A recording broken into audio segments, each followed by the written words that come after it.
आज आपण इयत्ता 9वी गणित भाग 2 मधील सराव संच 6.3 सोडवणार आहोत। या आधीचे सराव संच सुद्धा आपल्या चॅनलवर उपलब्ध आहेत। एक रिक्वेस्ट, चॅनलला सबस्क्राइब करा। आपला पहिला प्रश्न आहे, त्रिकोण ABC असा काढा की कोन B बरोबर 100 अंश, BC बरोबर 6.4 सेमी आणि कोन C बरोबर 50 अंश। या त्रिकोणाचे अंतर्वर्तुळ काढा। आता इथे आपल्याला काय दिलंय, हा एक कोन दिलाय, हा एक कोन दिलाय आणि एक बाजू दिली आहे। दोन कोन आणि एक बाजू दिली असता त्रिकोण काढायचा आपण याआधी शिकलेलो आहोत। त्यासाठी आपण आधी कच्ची आकृती काढणार आणि कच्च्या आकृतीवरून पक्की आकृती काढणार। कच्च्या आकृतीला नाव देणार आपण इथे कच्ची आकृती।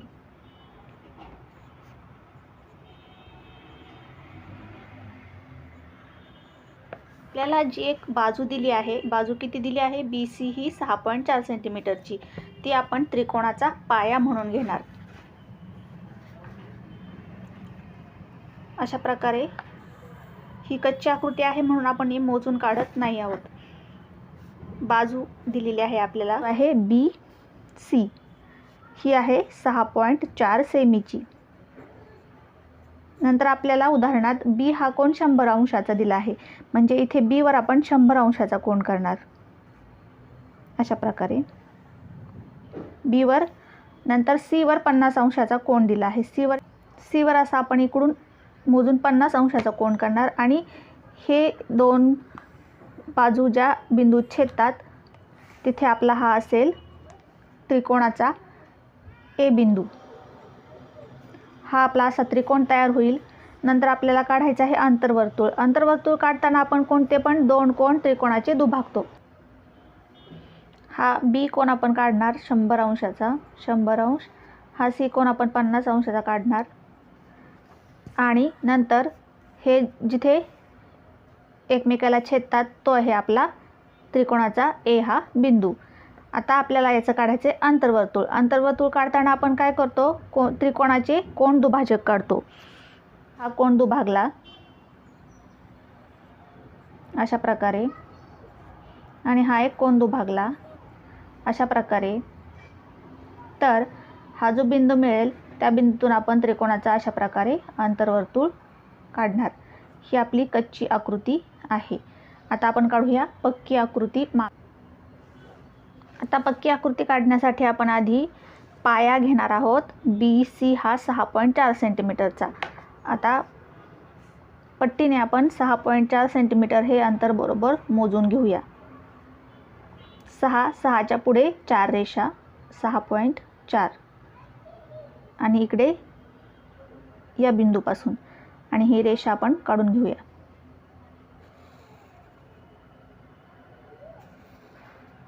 हा आहे आपला त्रिकोणाचा पाया। याला नाव दिलंय आपण BC। याचं माप पण लिहून घ्यायचं 6.4 सेमी। आता आपल्याला B वर 100 अंशाचा कोन करायचा आहे। त्यासाठी कोनमापकाचा मध्यबिंदू B वर आणि खालची रेषा या पायावर येईल अशा प्रकारे ठेवायची आणि 100 अंशाचा कोन 0, 10, 20, 30, 40, 50, 60, 70, 80, 90 आणि 100 हा आहे इथे 100 अंशाचा कोन। तिथे आपण बिंदू करून घेतला। नंतर B आणि तो बिंदू आपण जोडणार आहोत।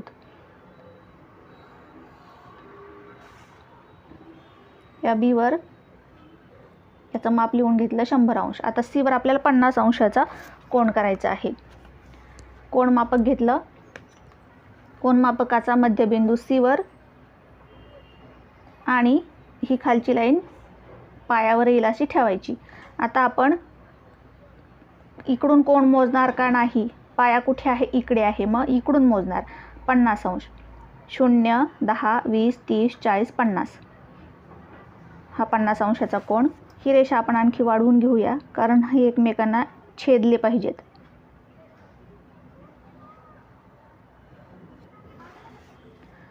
आता हा 50 अंशाचा कोन आहे C चा।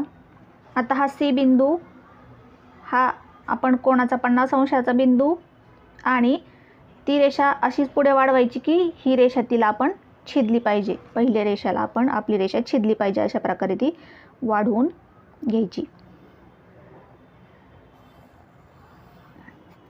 आता ह्या दोन्ही रेषा जिथे छेदतात तिथे आहे आपला ए बिंदू. इथे आपण ए बिंदूचं नाव लिहून घेऊया. ए बिंदू. इथे आपण किती मापाचा कोन काढला? 50 अंशाचा. इथं नाव देऊया 50 अंश. आता आपण कोन बी आणि कोन सी दोन्ही पण दुभागूया. या कोणांचे दुभाजक काढूया. आता या कोणांचे दुभाजक काढण्यासाठी आपण कंपास घेतले. कंपासमध्ये सोयीनुसार आपल्याला अंतर घ्यायचं आहे. सोयीनुसार म्हणजे या रेषेवर खूप जास्तही नको आणि खूप कमीही नको, असं अंतर आपण सोयीनुसार आपल्या घेणार आहोत. पहा, खूप जास्तही नाही आणि खूप कमी नाही असं अंतर आपण कंपासमध्ये घेतलं आणि कंपासचं टोक बी बिंदूवर ठेवून या रेषेवर एक कंस टाकला आणि या बाजूवर एक कंस टाकला त्रिकोणाच्या. आता जिथे कंस टाकले आहेत तिथे पहा,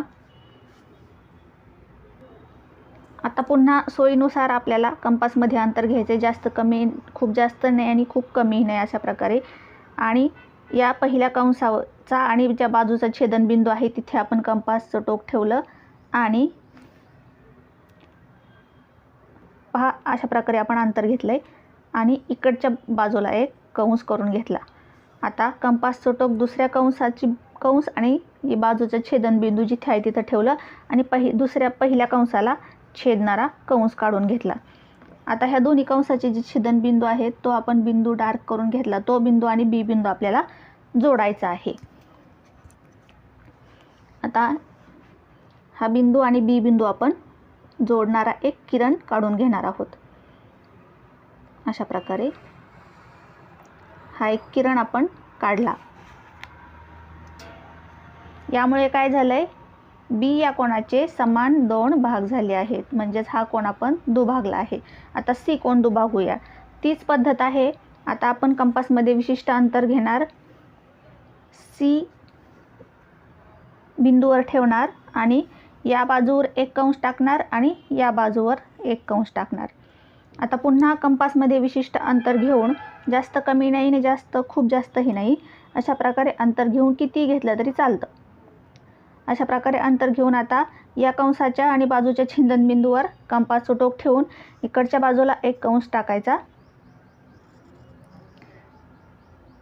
नंतर आपण या बाजूवर हा कंस काढला होता तो कुठे छेदतोय? बाजूला इथे. त्या बिंदूवर आपण कंपासचं टोक ठेवलं आणि पहिल्या कंसाला छेदणारा कंस काढून घेतला. आता हे दोन्ही कंस एकमेकांना जिथे छेदतात तो बिंदू आपण जरा डार्क करून घेतला आणि हा सी बिंदू आणि तो बिंदूतून जाणारा आपल्याला एक किरण काढायचं आहे. पहा अशा प्रकारे हा किरण आपण काढून घेऊया. या किरणामुळे काय झालंय? सी या कोणाचे 2 समान भाग झाले आहेत. आता आपल्याला या दोन्ही किरणांचा एक छेदनबिंदू मिळाला आहे. यालाच आपण अंतर्वर्तुळ केंद्र, अंतर्मध्य किंवा अंतकेंद्र असे सुद्धा म्हणू शकतो. आता आपल्याला केंद्रबिंदू मिळाला. आता आपल्याला त्रिज्या पाहिजे.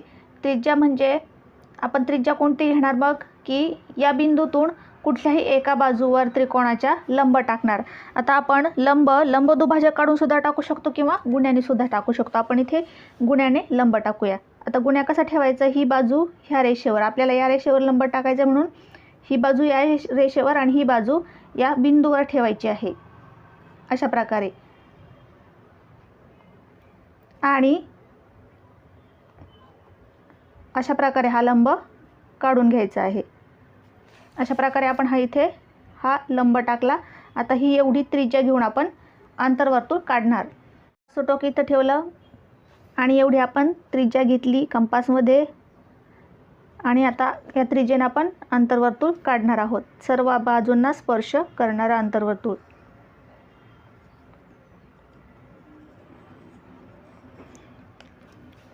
सर्व बाजूंना स्पर्श करणारं आणि त्रिकोणाच्या बाहेर न जाणारं आपलं अंतर्वर्तुळ आपण काढलेलं आहे.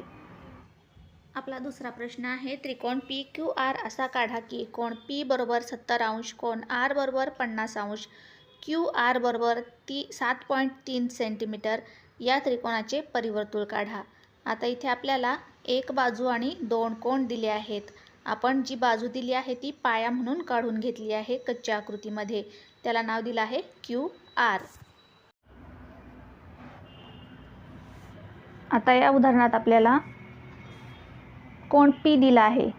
P म्हणजे ह्या दोन्ही बाजू छेदून इथे जो कोण होतो तो P कोण, आणि कोण R इथे आपल्याला R वर 50 अंशाचा कोण करायचा. इथं आपण 50 अंशाचा कोण करणार. समजा अशा प्रकारे इथे आपण R वर कोण करूया 50 अंश.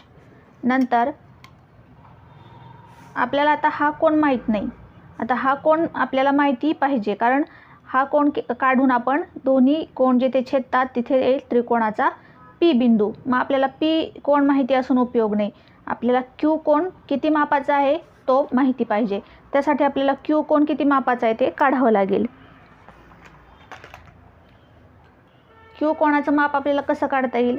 त्रिकोणाच्या तिन्ही कोणांच्या मापांची बेरीज 180 अंश असते हे आपल्याला माहिती आहे. मग कोण P अधिक कोण Q अधिक कोण R बरोबर 180 अंश हे आपल्याला माहिती आहे. मग Pचं माप आपल्याला दिले 70 अंश अधिक Qचं माप आपल्याला काढायचं आहे अधिक Rचं माप आपल्याला उदाहरणात दिले 50 अंश बरोबर हे 180 आहे तसे. आता 70 अधिक 50 किती झाले 120. 120 अंश अधिक कोण Q बरोबर 180 इकडचे आहे तसे खाली अंश. आता कोण Q काढायचा आहे म्हणून तोच इकडे ठेवूया बरोबर चिन्हाच्या 120 अंश इकडे घेऊया. हे 180 आहे तसे खाली लिहून घेऊया. आधी हे 120 इकडे अधिक आहे तिकडे आल्यावर होतील 120 वजा.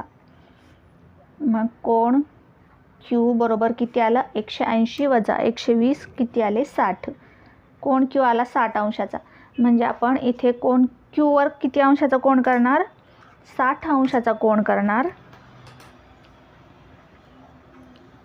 आणि हे कोण जिथे एकमेकांना छेदतात तो असेल आपला P बिंदू. तिथे आपोआप तयार होईल 70 अंशाचा कोण. इथे आपण करणार 60 अंशाचा कोण. आणि मग नंतर आपल्याला काढायचे परिवर्तुळ. परिवर्तुळ काढण्यासाठी काय करतो आपण या बाजूंचे लंब दुभाजक काढतो. म्हणजे या बाजू दुभागतो. अशा प्रकारे दोन बाजूंचे आपण लंब दुभाजक काढणार आणि जो छेदनबिंदू मिळणार त्याच्यातून आपण त्रिकोणाचा अशा प्रकारे परिवर्तुळ काढणार. या बाजूंचे दोन समान भाग होतात. ही आपली आहे कच्ची आकृती म्हणून ती आपण अशा प्रकारे काढली आहे. आपण पक्की आकृती व्यवस्थित मापे घेऊन काढूया. आकृती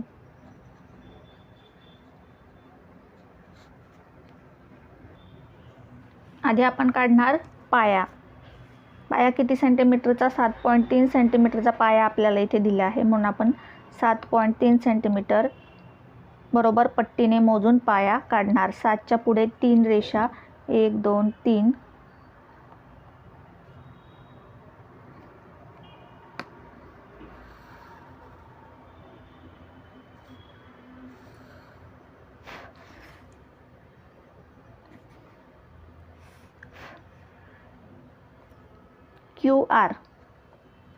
QR हा आपला 7.3 सेंटीमीटरचा पाया आहे. Q वर आपल्याला आता 60 अंशाचा कोण करायचा आहे. कोण मापक घेतलं. कोण मापक बरोबर ठेवून घेतलं. 60 अंशाचा कोण इथे आहे 60 अंश.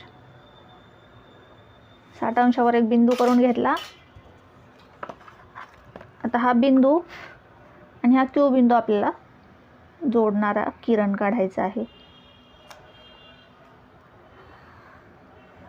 अशा प्रकारे आपण किरण काढून घेतला. आता R वर आपल्याला किती अंशाचा कोण 50 अंशाचा कोण करायचा आहे. कोण मापक ठेवून घेतलं.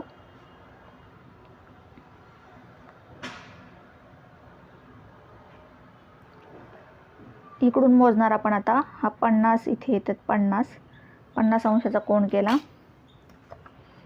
आता या रेषेला छेदणारी एवढी मोठी रेषा आपल्याला हे R बिंदू आणि कोण 50 अंशाचा जोडणारी काढायची आहे.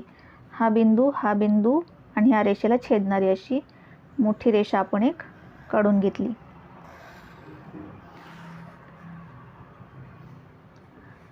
इथे आपण केला होता 60 अंशाचा कोन, हा आहे 50 अंशाचा कोन.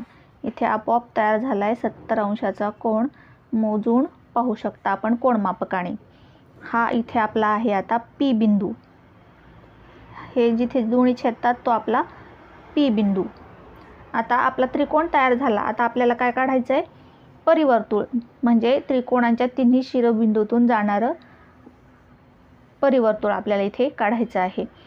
परिवर्तुळ काढण्यासाठी आपण दोन बाजूचे लंबदुभाजक काढतो.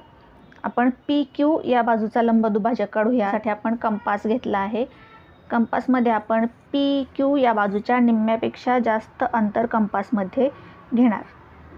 निम्म नाही आणि निम्म्याच्या कमी नाही, निम्म्यापेक्षा थोडंसं जास्त अंतर. मग ते कितीही जास्त चालतं. निम्म्यापेक्षा थोडंसं जास्त अंतर आपण कंपासमध्ये घेतलं. कंपासचं टोक आपण क्यू बिंदूवर ठेवणार. बरोबर क्यू बिंदूवर ठेवलं आणि रेषेच्या या बाजूला एक आणि या बाजूला एक कंस काढून घेणार समान अंतराने. त्याच अंतराने अंतर बदलायचं नाही. मोठे मोठे कंस आपण काढून घेतले. आता तेच अंतर कायम ठेवून कंपासचं टोक पी बिंदूवर ठेवायचं. अंतर बदलू द्यायचं नाही. पी बिंदूवर ठेवून पहिल्या कंसाला छेदणारे कंस काढून घ्यायचे.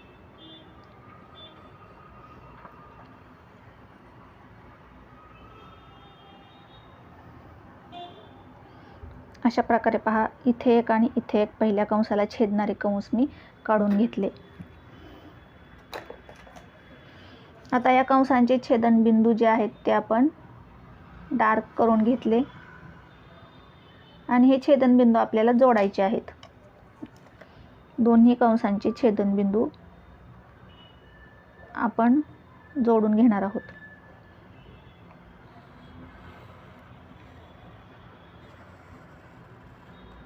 अशा प्रकारे दोन्ही कंसांचे छेदनबिंदू आपण जोडून घेतले. आता आपण ही बाजूचा लंबदुभाजक काढूया. पी आर ही जी बाजू आहे तिचा लंबदुभाजक काढूया. त्यासाठी या बाजूच्या निम्म्यापेक्षा जास्त अंतर पहा, निम्म्यापेक्षा जास्त अंतर कंपासमध्ये घेतलेलं आहे. निम्म्यापेक्षा जास्त अंतर घेतलं. आता बाजूच्या या बाजूला एक आणि या बाजूला एक कंस पी बिंदूवर टोक ठेवून आपल्याला कंपासचं काढायचं आहे. इथे एक कंस काढून घेऊया आणि इकडे एक कंस काढून घेऊया या बाजूला.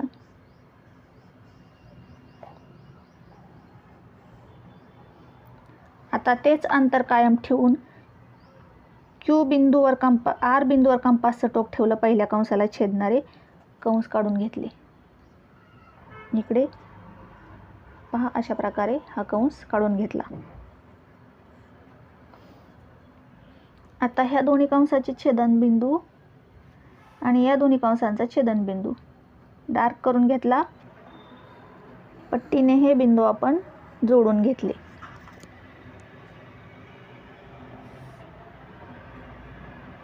आता आपल्याला इथे एक छेदनबिंदू मिळाला आहे पहा.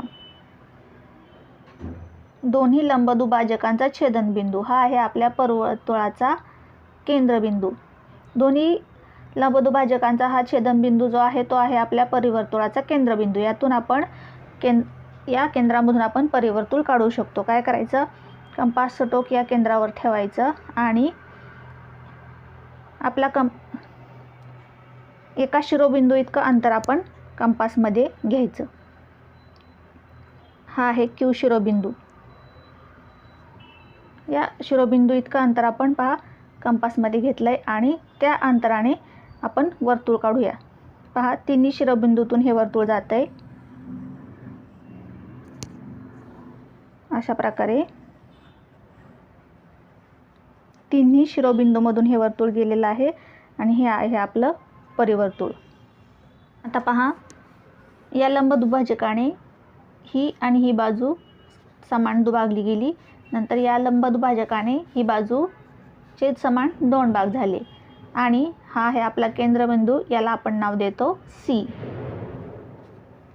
इथे आपण केंद्रबिंदूपासून कुठल्याही एका शिरोबिंदूपर्यंतची त्रिज्या घेतली होती. ती त्रिज्या आपली दाखवायची राहिली तर आपण ती त्रिज्या इथे दाखवूया डॉट डॉट रेषांनी. पी पर्यंतची त्रिज्या